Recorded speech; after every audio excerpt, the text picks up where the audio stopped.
Bismillahirrahmanirrahim. Assalamualaikum warahmatullahi wabarakatuh.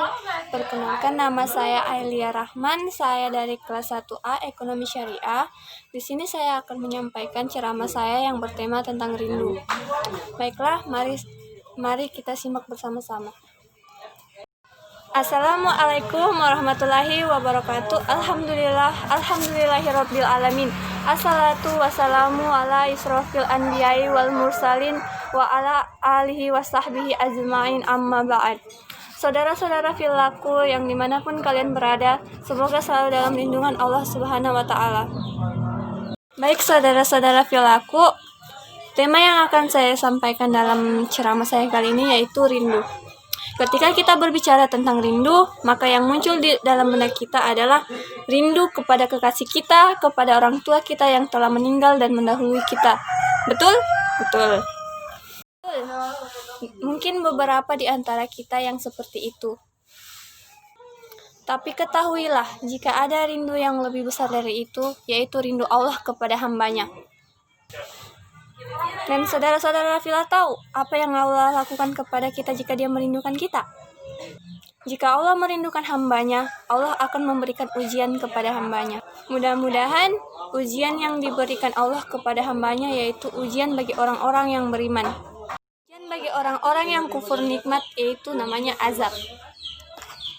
Nauzubillahi min dzalik, semoga kita dijauhkan dari azab Allah Subhanahu wa ta'ala. Amin amin ya rabbal alamin. Wahai manusia, manusia itu adalah tempatnya salah dan dosa. Tetapi kita sebagai manusia terkadang kita lupa untuk meminta maaf kepada Allah. Dan yang menyebabkan kita lupa adalah rasa sombong yang terlalu tinggi. Rasa sombong itu yang menyebabkan hati kita tertutup.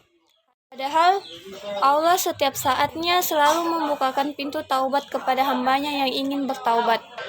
Begitu luar biasa besarnya rahmat Allah Subhanahu wa ta'ala terhadap kita. Tetapi entah kenapa hati kita kadang lupa untuk meminta maaf kepada Allah. Kenapa kita selalu lupa untuk bertaubat? Padahal Allah itu Maha Pengasih lagi Maha Penyayang. Maka dari itu, sahabat-sahabat fillaku, dimanapun kalian berada, di akhir tahun 2020 ini, marilah kita sadar diri, sadar bahwa kita adalah makhluk yang sangat lemah. Bahwa dunia hanyalah tempat persinggahan, dan akhirat adalah selama-lamanya. Dan kita akan kekal di akhirat selamanya. Bekal seperti apakah yang sudah kita siapkan untuk di akhirat nanti? Bekal seperti apakah yang sudah kita siapkan untuk menghadap Allah Subhanahu wa ta'ala? Oh ya sahabat fillah, mengenai kerinduan saya punya cerita yang sangat luar biasa. Cerita ini adalah kisah Nabi Muhammad SAW. Rasulullah SAW dengan suara terbata-bata memberikan petua yaitu, wahai umatku, kita semua ada dalam kekuasaan Allah Subhanahu wa ta'ala dan cinta kasih-Nya. Maka taatilah dan bertakwalah kepadanya. Kuwariskan dua hal kepadamu wahai umatku, yaitu Al-Quran dan Sunnah. Barang siapa yang mencintai sunnahku, berarti dia mencintai aku. Dan kelak orang-orang yang mencintaiku akan bersama-samaku masuk ke dalam surga-Nya Allah Subhanahu wa ta'ala. Amin amin ya rabbal alamin. Khutbah singkat pada pagi hari itu diakhiri dengan tatapan teduh Rasulullah SAW. Ia memandang sahabatnya satu persatu, pandangan yang seolah-olah hendak dikenangnya selalu. Abu Bakar menatap mata itu dengan tatapan berkaca-kaca. Sedangkan Umar dadanya naik turun menahan nafas dan tangisnya. Utsman menghela nafas panjang-panjang dan Ali menundukkan kepalanya sedalam-dalamnya. Isyarat itu telah datang. Saatnya sudah tiba. Rasulullah akan meninggalkan kita semua. Desah hati para sahabat pada kala itu. Manusia tercinta itu hampir selesai melaksanakan tugasnya di dunia ini.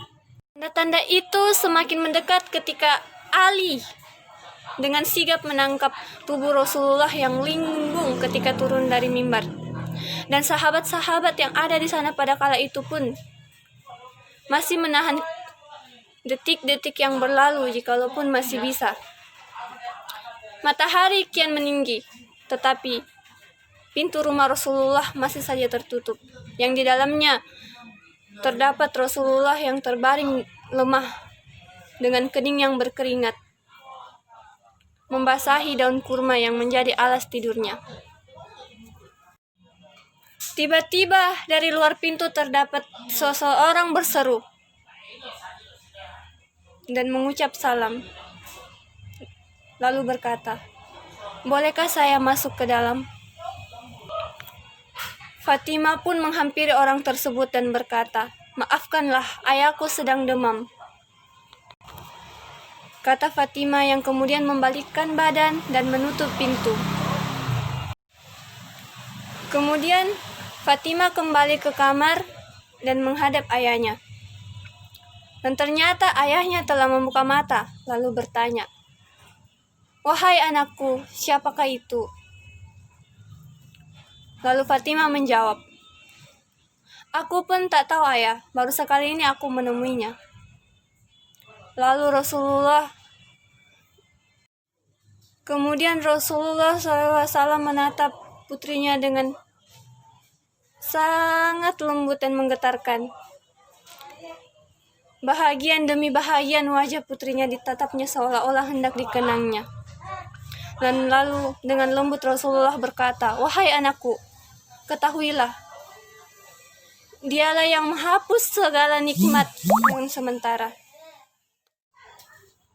Dialah yang memisahkan pertemuan-pertemuan yang ada di dunia. Dialah malaikat maut." Fatimah pun menahan ledakan tangisnya. Dan malaikat maut pun datang menghampiri.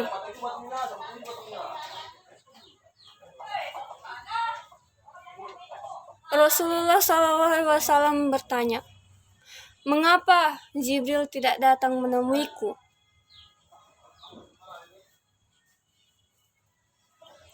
Kemudian dipanggillah Jibril yang sebelumnya sudah bersiap di atas dunia untuk menyambut kekasih Allah Subhanahu wa taala itu, Nabi SAW. "Wahai Jibril, jelaskan apa hakku nanti di hadapan Allah?" tanya Rasulullah dengan suara yang lemah. Kemudian Jibril berkata, "Pintu-pintu langit terbuka untukmu, wahai Rasulullah. Para malaikat telah menanti rohmu, Rasulullah. Semua pintu surga telah terbuka untuk menanti kehadiranmu, ya wahai Rasulullah." Jibril berkata. Namun apa yang terjadi? Ternyata itu tidak membuat Rasulullah senang. Kemudian Jibril berkata, "Wahai Rasulullah, janganlah kau khawatir. Aku pernah dengar Allah berfirman, 'Kuharamkan surga kepada siapa saja, kecuali umat Muhammad telah berada di dalamnya,' kata malaikat Jibril." Detik-detik semakin dekat. Saatnya Israel melakukan tugas. Perlahan ruh Rasulullah ditarik. Nampak tubuh Rasulullah bersimbah peluh. Urat-urat lehernya menegang. "Wahai Jibril, betapa sakitnya sakaratul maut ini," ucap Rasulullah. Fatimah terpejam. Ali yang di sampingnya menunduk semakin dalam. Dan Jibril memalingkan muka. Nabi pun bertanya, "Wahai Jibril, jijikkah engkau melihatku hingga kau palingkan wajahmu?" Kemudian Jibril berkata, Siapa yang sanggup melihat kekasih Allah direnggut nyawanya?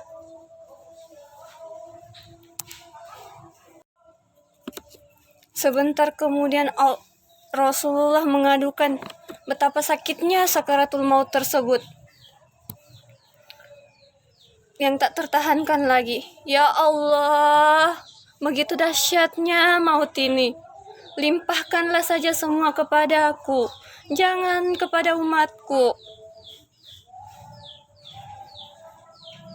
Sahabat fillah yang dimuliakan Allah, begitu besar rasa sayang Rasulullah kepada kita, kepada Anda, kepada kita semua, umat dan umat muslim seluruh dunia. Rasul menginginkan semua kesakitannya dilimpahkan kepadanya. Padahal Rasulullah tidak pernah sekalipun bertemu dengan kita. Badan Rasulullah mulai dingin. Kaki dan tangannya sudah mulai tidak bergerak lagi. Namun bibirnya bergetar seakan hendak mengatakan sesuatu. Kemudian Ali mendekatkan telinganya dan mendengar kalimat Rasulullah, yaitu, peliharalah salatmu dan peliharalah orang-orang yang lemah di antara kamu. Itulah pesan Rasulullah SAW. Di luar rumah Rasulullah SAW terdengar suara tangisan sahabat. Saling berpelukan dan Fatimah menutupkan kedua tangannya di wajahnya. Dan Ali kembali mendekatkan telinganya di wajah Rasulullah yang mulai membiru. Apa yang dikatakan Rasulullah saat itu? Yaitu, ummati, ummati, ummati, umatku, umatku, umatku. Inna lillahi wa inna ilaihi raji'un. Berakhirlah hidup manusia mulia yang senantiasa selalu memberi kita sinaran, yang hadir untuk menjadi pemimpin para manusia. Dan kini pertanyaan untuk kita semua, mampukah kita mencintai Rasul seperti ia mencintai kita? Kita terpaut jauh, sangat jauh. Jauh berabad-abad jaraknya, tetapi cinta beliau kepada kita begitu besar. Bahkan dalam satu hadis pernah dikatakan bahwa Rasulullah SAW sedang berkumpul dengan sahabatnya. Dan Rasul berkata, wahai sahabatku, aku sedang rindu. Kemudian sahabat bertanya, rindu kepada siapa ya Rasulullah? Dan kemudian Rasulullah menjawab, aku rindu kepada saudara-saudaraku. Dan sahabat pun bertanya lagi, bukankah kami saudara-saudaramu ya Rasulullah? Tidak, kalian sahabat-sahabatku. Saudara-saudaraku adalah umatku.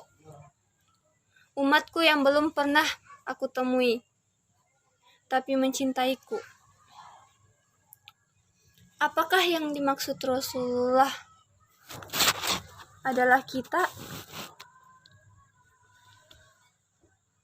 Mari kita tanyakan pada diri kita sendiri. Wahai sahabat fillah, sekian ceramah singkat dari saya.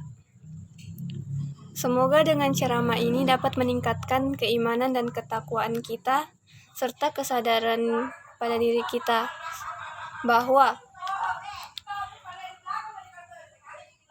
di akhir zaman nanti ada satu orang yang sedang menunggu kita di padang mahsyar. Seseorang itu bukanlah orang tua kita maupun kekasih kita, tetapi seorang tersebut adalah Nabi Muhammad SAW. Maka dari itu, tingkatkanlah rasa cinta kita terhadap Quran dan Sunnah. Serta tidak lupa kita selalu kirimkan salawat dan salam kepada Nabi kepada junjungan kita Nabi Muhammad SAW. Sekian dan terima kasih. Wassalamualaikum warahmatullahi wabarakatuh.